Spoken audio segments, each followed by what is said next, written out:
The champagne flute trembled in my hand as my brother Marcus launched into his third monologue of the evening.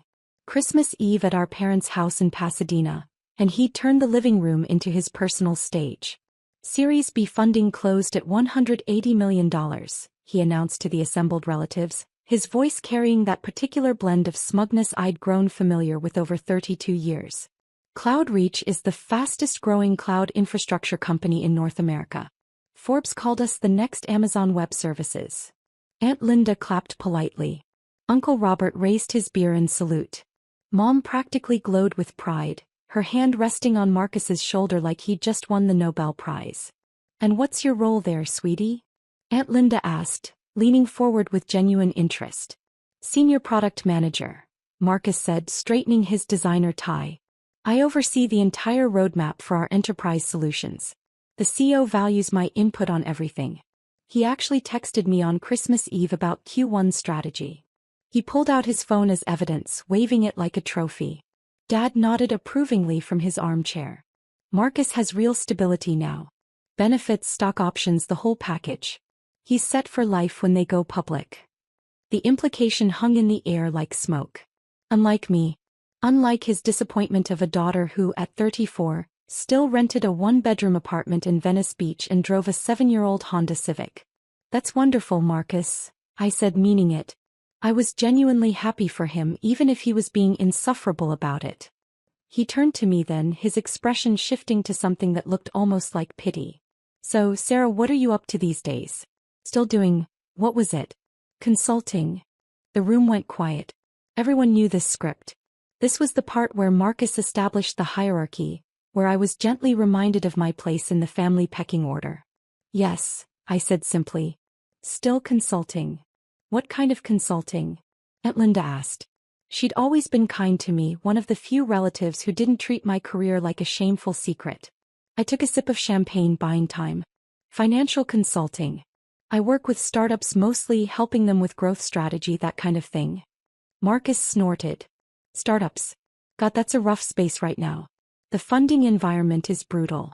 Half of them won't survive the next 12 months. He shook his head with exaggerated sympathy. "You must see a lot of failures."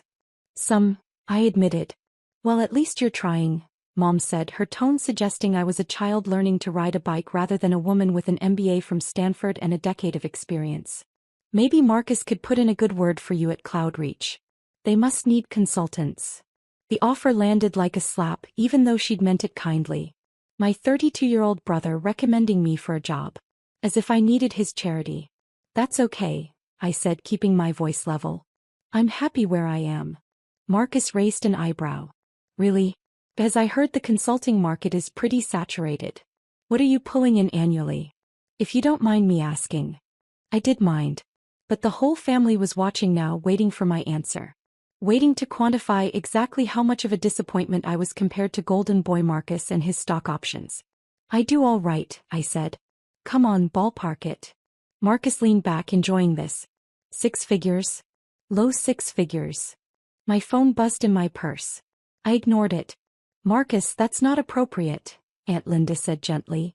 "What? We're family. Sarah knows I'm just trying to help. I mean, if she's struggling, maybe Dad could." He trailed off, letting the implication finish the sentence. Maybe Dad could help me out financially. Maybe they could all pitch in for poor Sarah who couldn't get her life together. The phone buzzed again. Then again. "Excuse me," I said, standing. "I need to take this." I walked out to the backyard, the cool December air a relief after the suffocating living room. My phone showed 3 missed calls from James Chin, CEO of CloudReach. And 2 texts. James Chin, "Sarah, emergency. Board is pushing for March IPO. Need to discuss acceleration timeline. Can we meet December 26th? James Chin. Also, your brother works here? Marcus Mitchell. Just found out. Small world. See you January 9th for quarterly review." I stared at the messages for a long moment, then typed back. "January 9th works. See you then."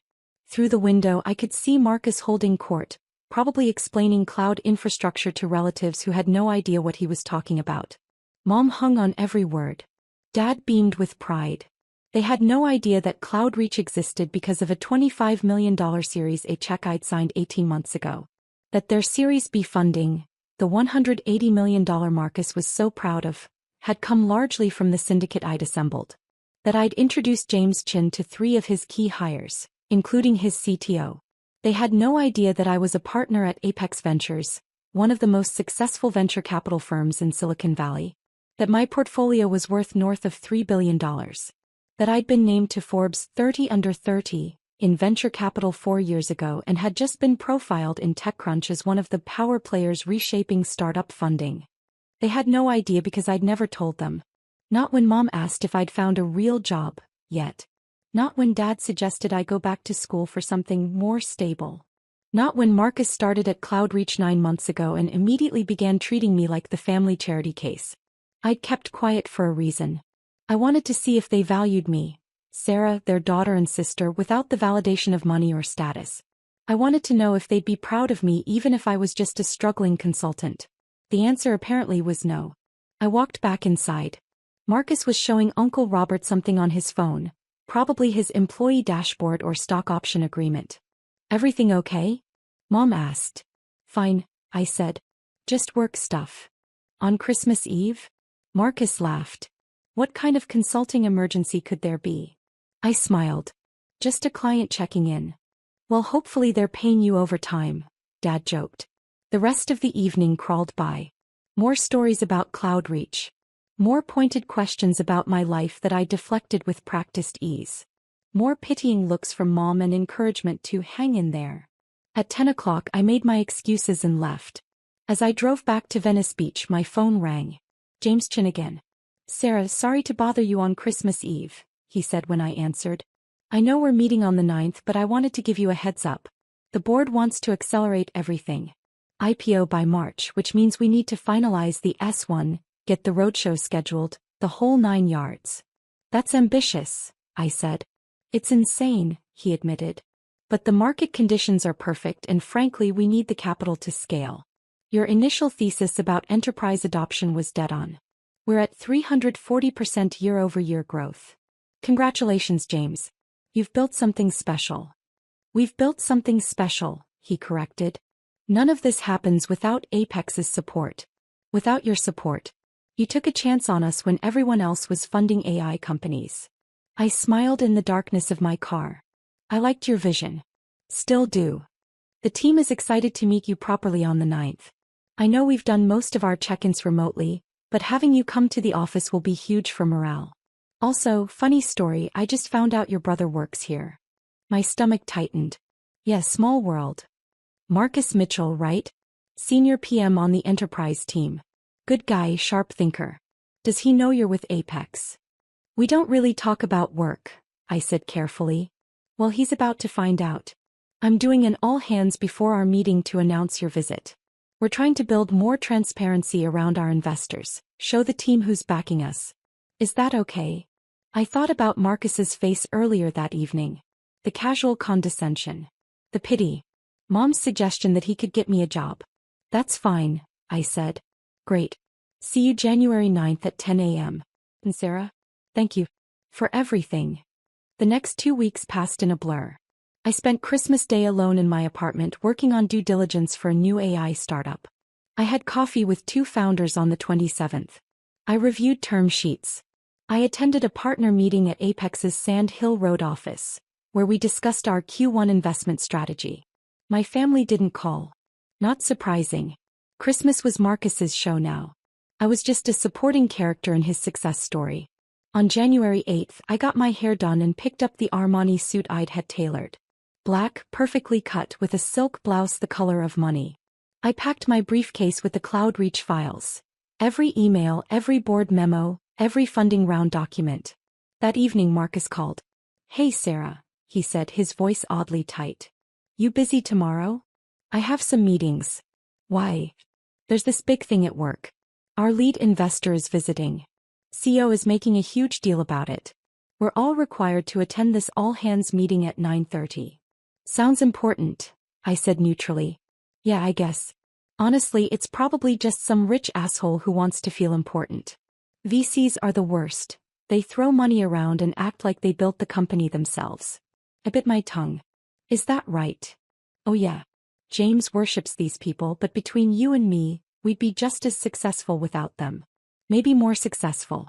VCs always want control, want to meddle in product decisions they don't understand. I said. Anyway, I was calling because, look, I know Christmas was kind of rough. Dad mentioned you seemed quiet. I just wanted to say if you need anything, I'm here. If you're struggling with money or whatever, I could probably spot you a loan. The stock options are going to be worth millions when we IPO. The kindness in his voice was genuine, which somehow made it worse. I appreciate that, Marcus. But I'm fine. You sure? Because Mom's worried. She thinks you're too proud to ask for help.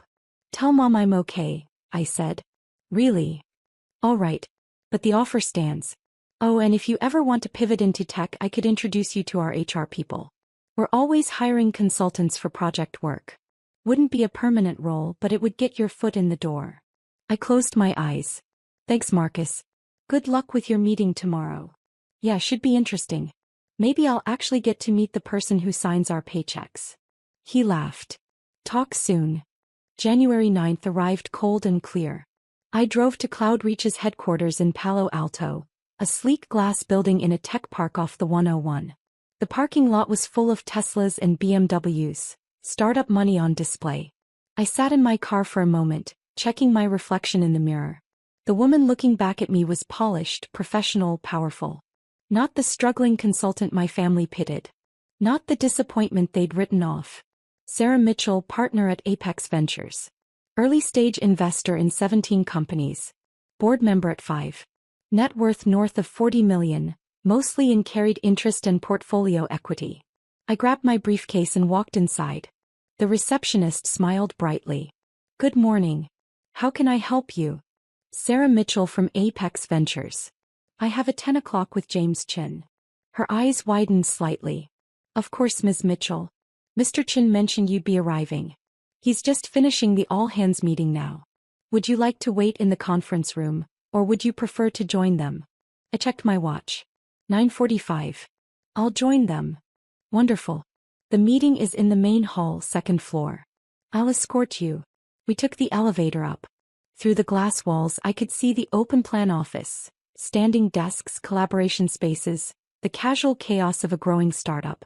Young people in hoodies and expensive sneakers, the uniform of tech success. The receptionist led me to double doors. Inside I could hear James's voice over a microphone. And that's why transparency around our cap table matters.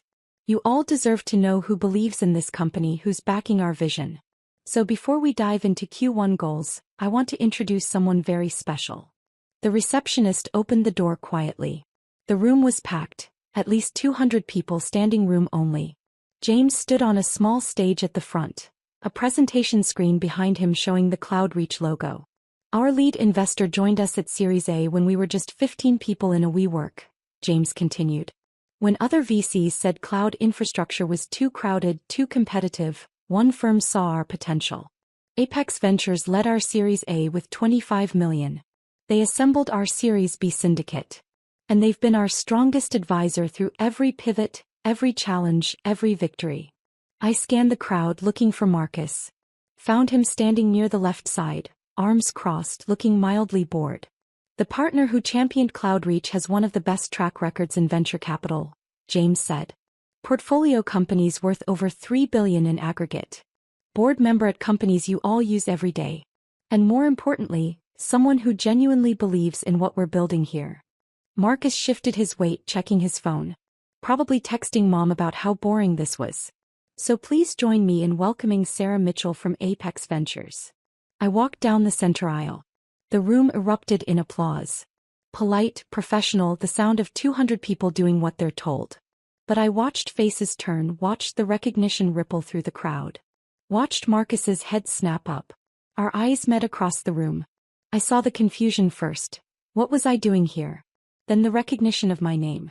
Then the impossible math starting to click into place. James stepped down from the stage, hand extended, beaming. Sarah. Thank you so much for coming. Everyone, this is the woman who made Cloudreach possible. I shook his hand, smiled at the crowd. Thank you, James. It's wonderful to finally see the team in person. Let me give you proper introductions, James said, leading me toward the stage. Sarah, this is the product team led by Kevin Walsh. Engineering over here led by our CTO Priya Sharma. You two have met, of course. Priya waved, grinning. We'd had dinner 3 times in the past year, discussing CloudReach's technical roadmap. Sales and marketing, James continued, gesturing to the right side of the room. And product management, including Marcus Mitchell, one of our rising stars. Every head in the room turned to look at Marcus.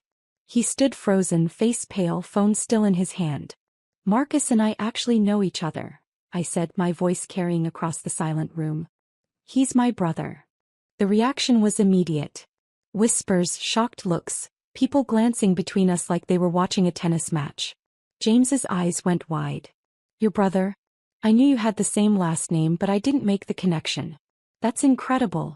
Marcus, you never mentioned your sister was in venture capital. Marcus opened his mouth. Closed it. Opened it again. We don't really talk about work. Well, this is a small world moment, James laughed. Sarah, would you mind saying a few words to the team? They'd love to hear your perspective. I climbed the 3 steps to the stage. 200 faces looked up at me. Young, hungry, brilliant. The future of tech assembled in one room. And in the middle of them, my brother looking like he might be sick. Thank you, James, I said into the microphone.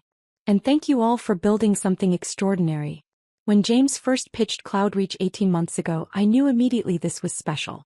Not because of the technology, though that's best in class, but because of the vision. The understanding that cloud infrastructure isn't about speeds and feeds. It's about enabling the next generation of innovation. I clicked to the next slide, which showed CloudReach's growth metrics. You've exceeded every projection we made. Revenue is up 340% year over year. Customer retention is at 98%. You've gone from 15 employees to over 200. You've built something that will define the industry for the next decade. More applause. I let it die down before continuing. At Apex, we invest in people, not just products. We back founders who have the courage to see what others miss.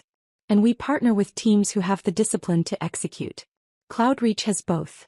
That's why we led your series. That's why we assembled your Series B syndicate. And that's why we'll continue to support you through the IPO and beyond. I paused, looking directly at Marcus. Some people think venture capital is about throwing money around. But it's not. It's about belief. It's about seeing potential before anyone else does. It's about taking risks on people who might not look successful yet, but who have the vision and drive to build something incredible. Marcus's face had gone from pale to red. So congratulations, I finished. To everyone in this room. You're part of something special. And I'm honored to be along for the ride. The applause was genuine this time, enthusiastic. James took the microphone back, launching into a discussion of Q1 goals. I stepped off the stage and immediately people approached me. Engineers wanting to discuss the technical roadmap, product managers pitching features, everyone wanting a moment with the person who'd believed in them. Marcus didn't approach. He stood rooted to his spot, staring at me like I was a stranger. The all-hands meeting ended at 10:15. James ushered me to a conference room where the executive team waited. CTO, CFO, VP of Sales, VP of Product. We spent 2 hours reviewing the IPO timeline, discussing board composition, planning the roadshow. At noon, James walked me back to the lobby. That went better than I could have hoped, he said. The team is energized. And having you here, seeing that our investors are engaged, it matters. Happy to help, I said. CloudReach is one of my favorite portfolio companies. You should be very proud. We couldn't have done it without you. He hesitated. Can I ask, what's the deal with your brother? He looked like he'd seen a ghost. I smiled carefully. Family dynamics. We don't talk about work much.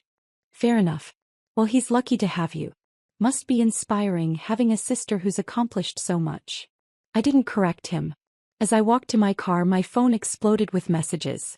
7 texts from Marcus. 3 missed calls. 2 voicemails. I listened to the first voicemail in my car. Sarah, what the fuck? You're a venture capitalist? You're a partner? At Apex? You've been lying to us for years. Call me back. Now. The second voicemail was quieter, shakier. Sarah, I don't understand. Why didn't you tell us? Why did you let us think? Mom is going to lose her mind when she finds out. Dad too. You need to call me. Please. I deleted both voicemails and drove back to Venice Beach. That evening, the family group chat erupted. Marcus, everyone needs to hear this. Sarah isn't a consultant. She's a venture capitalist. A partner at one of the biggest VC firms in Silicon Valley. Mom, what? Sarah, is this true? Dad, Marcus, what are you talking about? Marcus, she's been lying to us. She's rich. Like really rich. She invested in Cloudreach. She's basically my boss's boss. Aunt Linda, Sarah, that's wonderful. Why didn't you tell us? Mom, Sarah, please call me. I'm so confused. I muted the chat and poured myself a glass of wine. The calls started at 7. Mom first, then Dad, then Marcus again. I let them all go to voicemail. At 8:30, someone knocked on my door. I looked through the peephole and saw Marcus standing in the hallway, still wearing his Cloudreach hoodie. I opened the door. Why? He said immediately. Why did you lie to us? I didn't lie, I said calmly. I just didn't correct your assumptions. That's the same thing. He pushed past me into the apartment. Hey, Sarah. Do you know how I felt today? Standing in that room while everyone looked at me? While they realized my sister is Sarah Mitchell from Apex Ventures and I had no idea. How did it feel? I asked. He spun to face me. Humiliating. I look like an idiot. My own sister, and I didn't even know what she did for a living. You never asked, I said quietly. Not really. You asked what I did, and when I said consulting, you made assumptions. You decided I was struggling. You offered me loans. You suggested Dad could help me out. Because you live in this tiny apartment. You drive a Honda. You never talk about your job. I like my apartment, I said. It's close to the beach. And my car runs fine. Why would I talk about my job when you clearly weren't interested? He stared at me. That's not fair. Isn't it? Marcus, when was the last time you asked me a question about my life that wasn't designed to confirm I was less successful than you? That's not. I was trying to help. Were you? I walked to my wine glass, took a sip. Or were you trying to feel superior? Oh, come on. You're the one who's been playing games. You could have told us the truth any time. I wanted to see if you'd value me without the validation, I said. I wanted to know if Mom and Dad would be proud of me even if I was just a struggling consultant. If you'd treat me with respect even if I wasn't successful. And now I know. He flinched. That's not fair, Sarah. We love you. I know you do. But love and respect aren't the same thing. My phone buzzed. Another text from Mom. Mom, Sarah, please talk to us. We're so proud of you. Why would you hide this? I showed Marcus the text. See that? We're so proud of you. Not, we've always been proud of you. Not, we're proud of who you are. They're proud now that they know I'm successful. That's the difference. You're being unfair, Marcus said again, but his voice was quieter now. We didn't know. How could we be proud of something we didn't know about? You could have been proud of me anyway, I said. You could have assumed I was doing well. You could have given me the benefit of the doubt. Instead, you assumed I was failing. You pitied me. You offered me charity. I was trying to be nice. You were trying to be generous. There's a difference. Generosity comes from a place of equality. Charity comes from a place of superiority.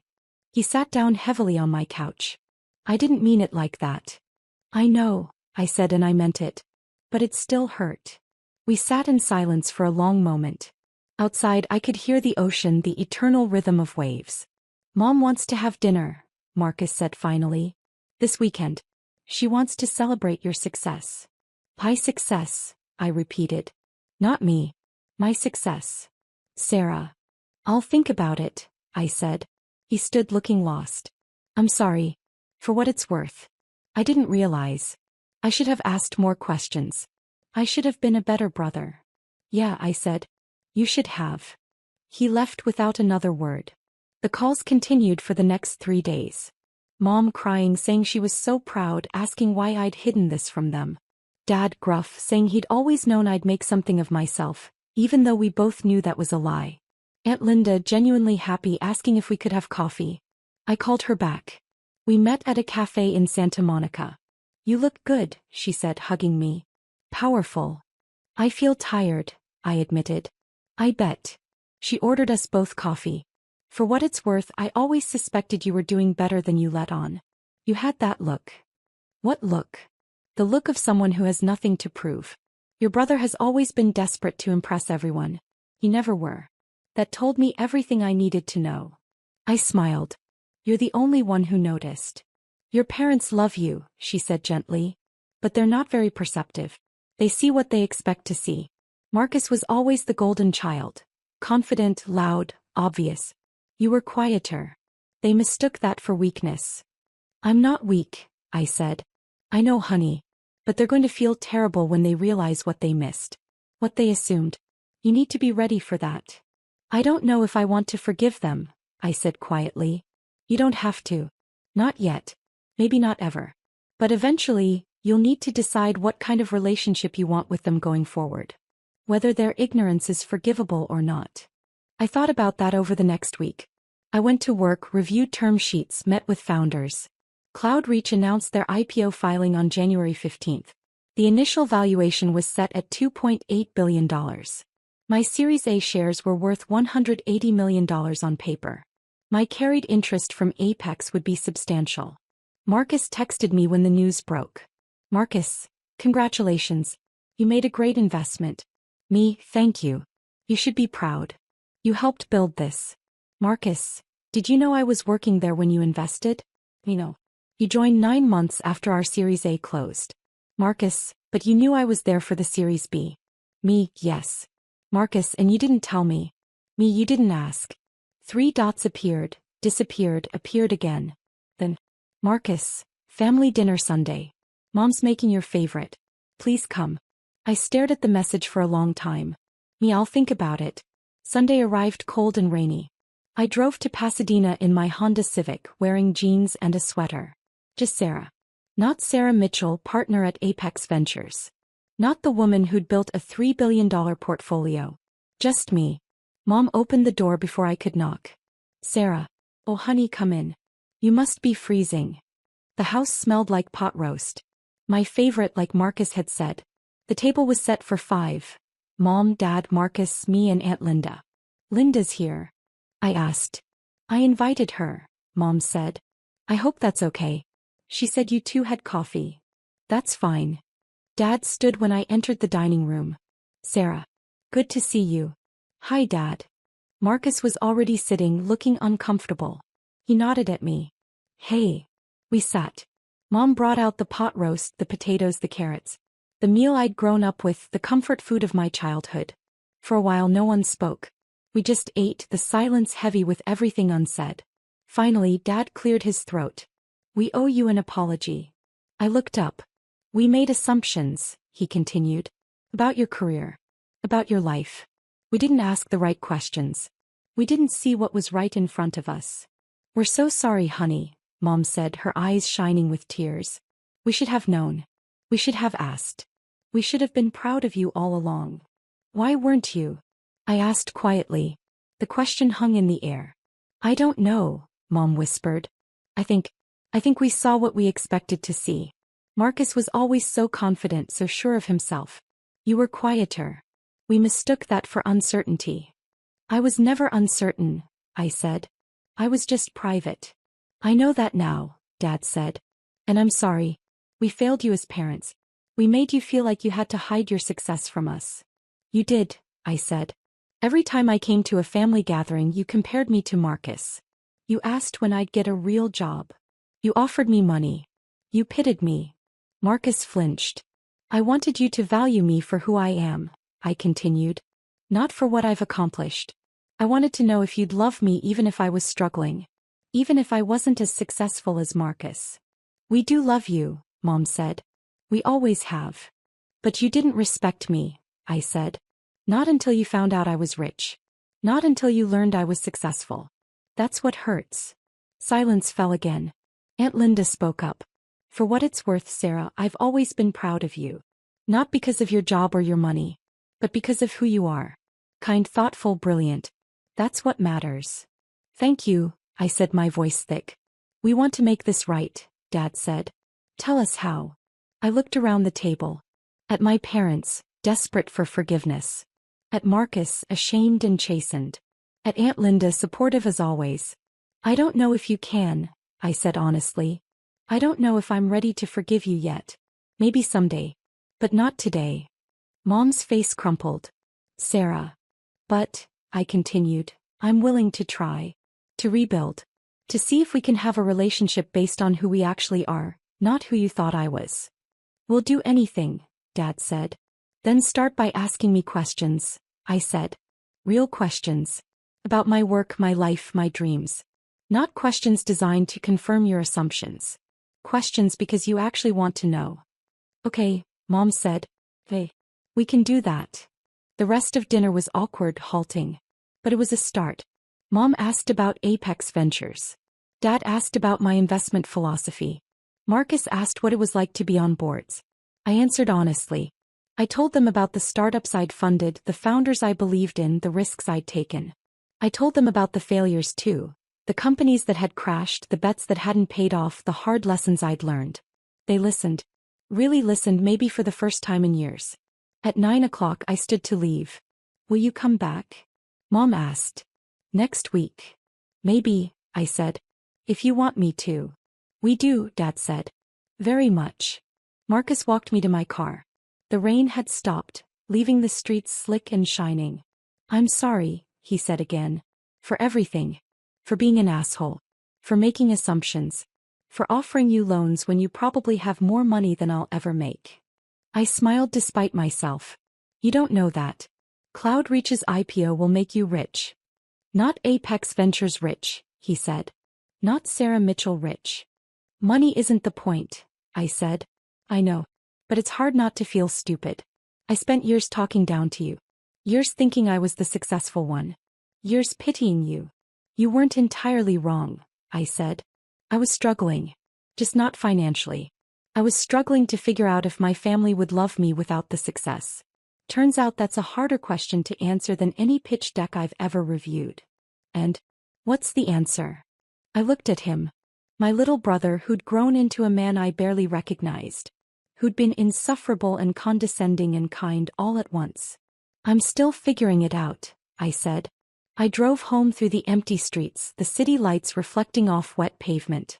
My phone buzzed with a text from James Chen. James. Board approved the IPO timeline. Roadshow starts in February. Thank you for believing in us when no one else would. I smiled and typed back. Thank you for building something worth believing in. The Cloudreach IPO happened on March 12th. The stock opened at $42 and closed at $68. The company was valued at $3.9 billion. My Series A investment was now worth $247 million on paper. I didn't go to the opening bell ceremony. I watched from my office at Apex, surrounded by my partners, celebrating another successful exit. Marcus called that evening. My options are worth $4.2 million, he said, sounding dazed. I'm a millionaire. Congratulations, I said, meaning it. Sir, thank you. I know you didn't invest because of me. But still. Thank you. You earned it, I said. You helped build that company. Be proud of what you accomplished. I am, he said. And I'm proud of you too. For what it's worth. I should have said that years ago. Yeah, I said. You should have. Better late than never? I thought about that. About forgiveness and family and the complicated math of love. Yeah, I said finally. Better late than never. We hung up. Outside my window, Sand Hill Road stretched toward the horizon, lined with venture capital firms that had shaped the technology landscape. I was part of that world now. I'd earned my place at the table. But I'd also learned something important. Success without recognition is still success.